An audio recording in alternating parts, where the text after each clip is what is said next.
Every 4 years, something strange happens to our planet. Streets go quiet, offices empty, whole countries stop working at the same moment. Billions of people sit down and stare at the same small ball. This is the FIFA World Cup. It is the biggest sporting event in the world.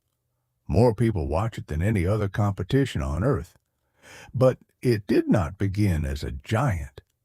It began as a small, risky idea. It began with a few men, a cheap trophy, and a long boat journey across an ocean. Almost nobody believed it would work.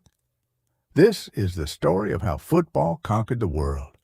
For most of history, people everywhere kicked things. Children kicked stones.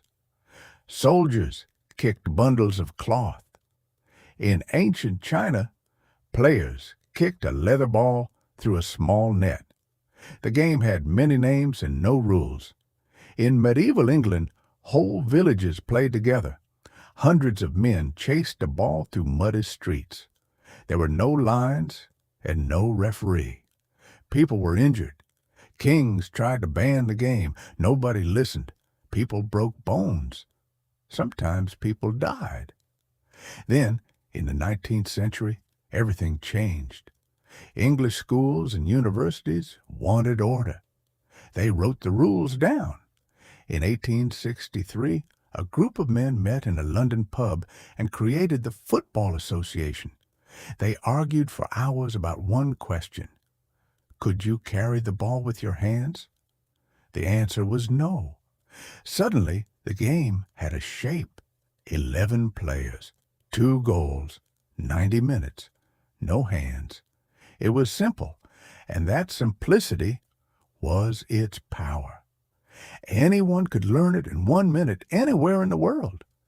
British sailors, engineers, and traders carried the game with them. They built railways in Argentina and factories in Brazil. In the evenings, they played football. Local people watched, laughed, and then joined in.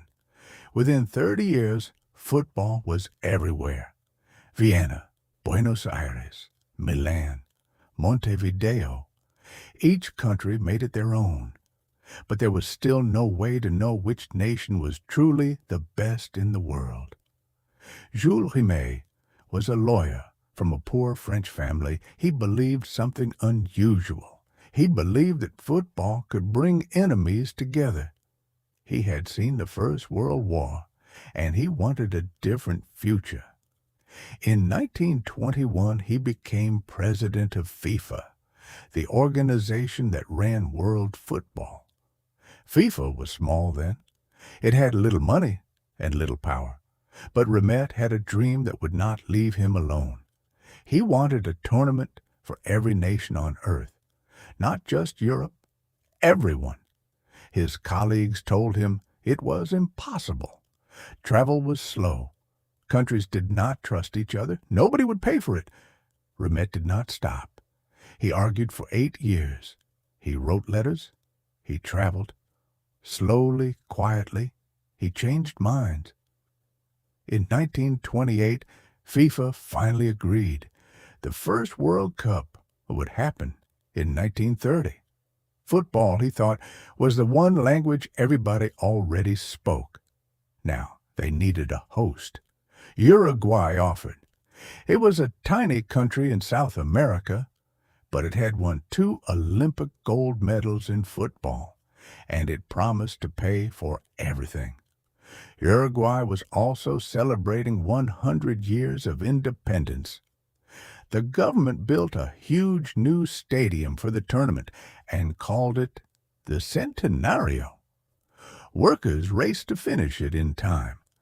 Uruguay had also just won its independence centenary.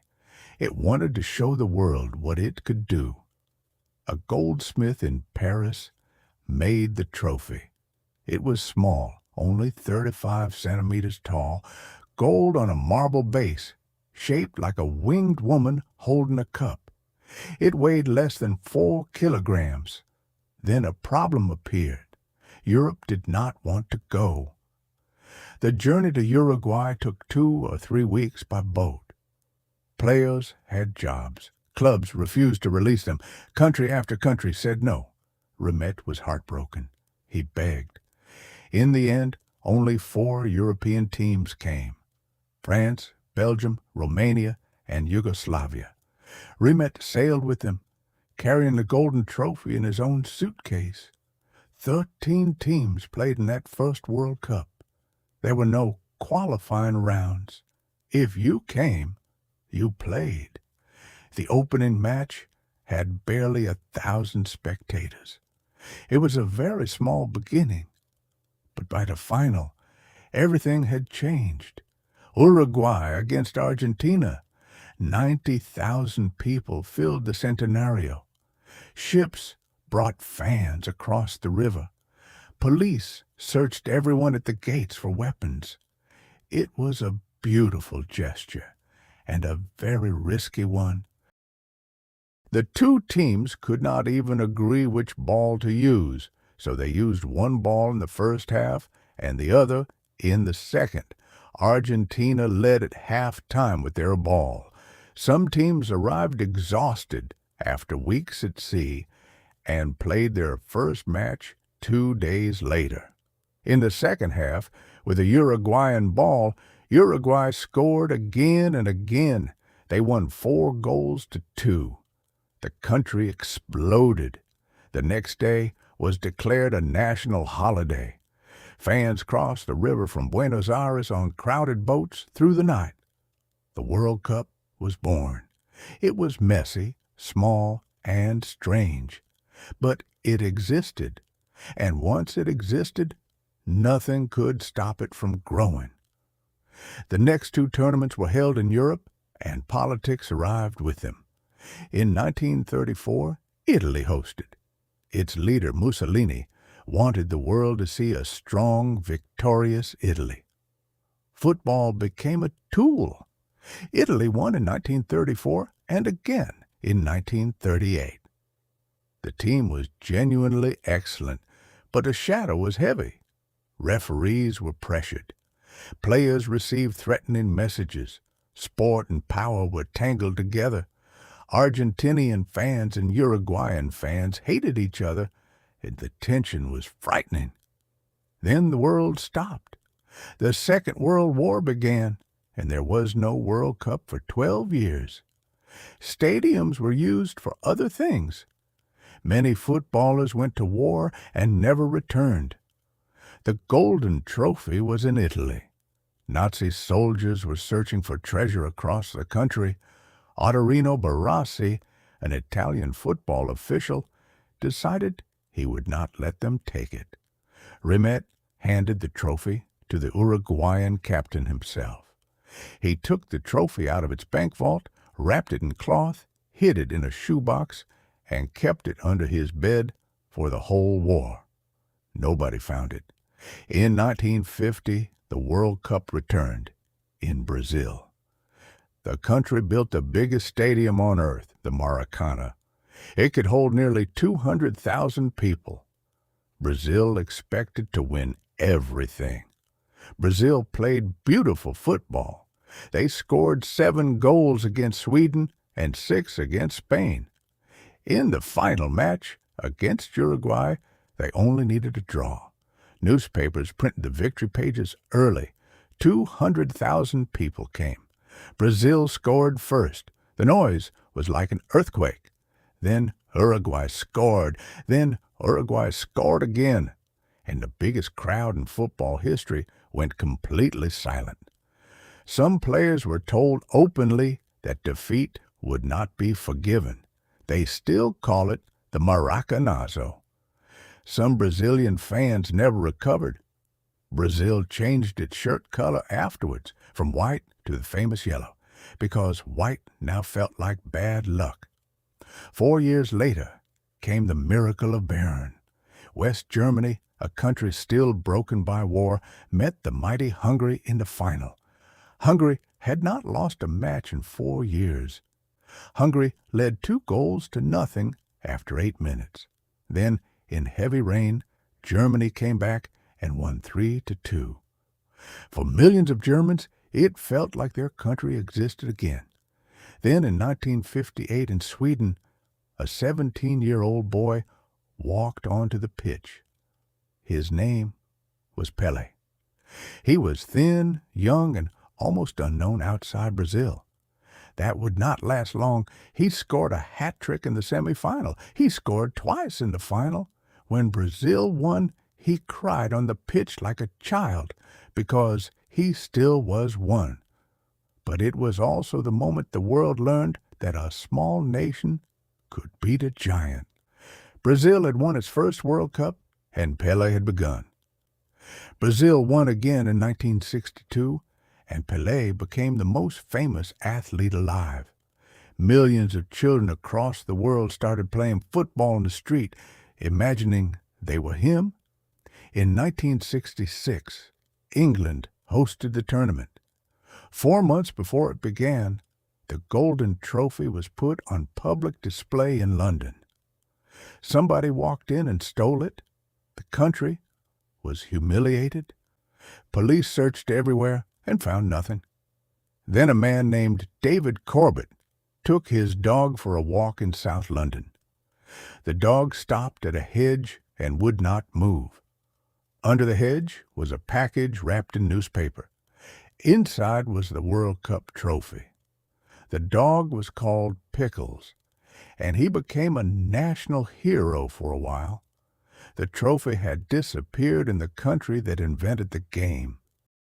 England went on to win that tournament at home in a final that people still argue about today. But for many, the real star of 1966 was a small dog with a good nose. In 1970, the World Cup was shown at color television for the first time. Suddenly, the world could see the yellow shirts, the green grass, the blue Mexican sky. Football looked like magic. That Brazil team is still called the greatest ever. They attacked constantly.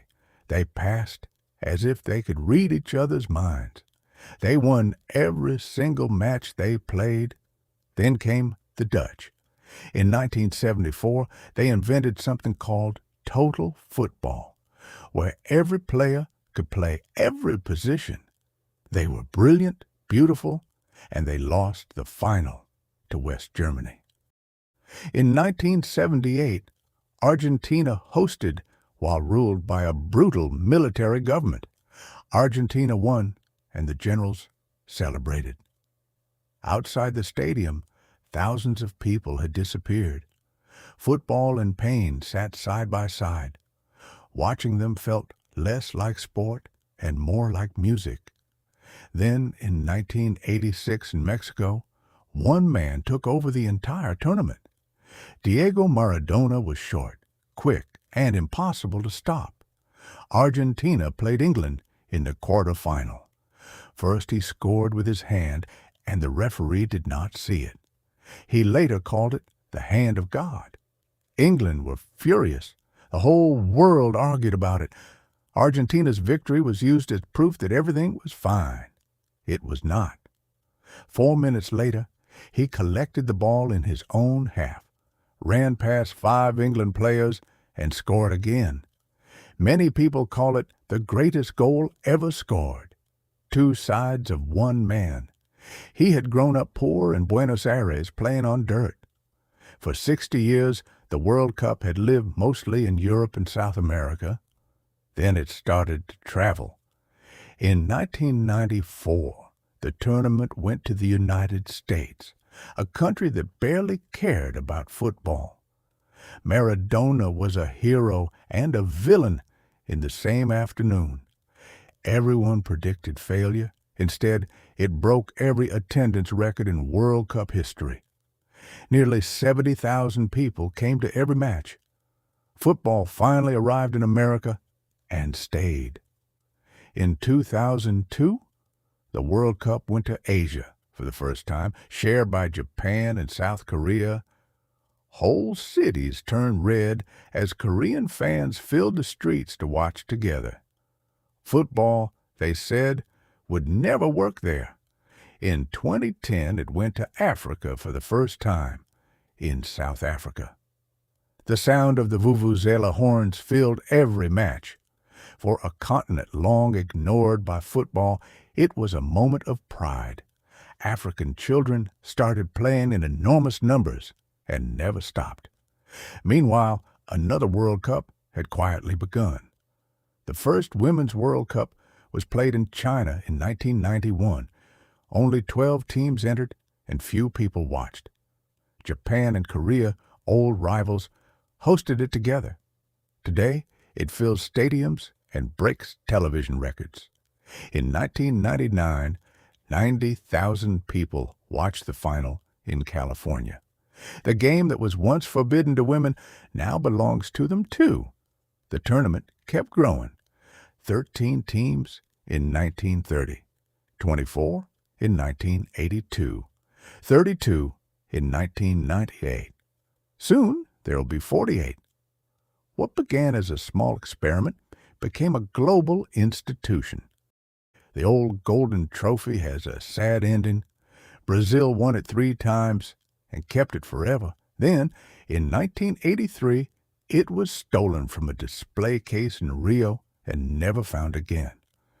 Progress was slow, and it is still not finished. Most people believe it was melted down and sold as gold. A new trophy was made in 1974, the one lifted today. But the first one, Jules Rimet's Dream in Gold, is gone. Every expansion brought new countries their first ever World Cup match. The modern World Cup is enormous.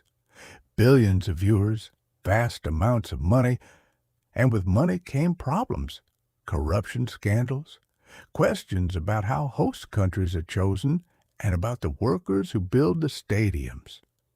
These questions matter, and people are right to ask them, but something else survived all of it. On a small pitch somewhere tonight, children are playing with a cheap ball, and none of that exists. In 2022, Argentina won again, and Lionel Messi finally lifted the trophy he had chased his whole career. Grown adults cried in the street in Buenos Aires. Football still does that to people. So why does this game matter so much? It is only 22 people and a ball. But football needs almost nothing.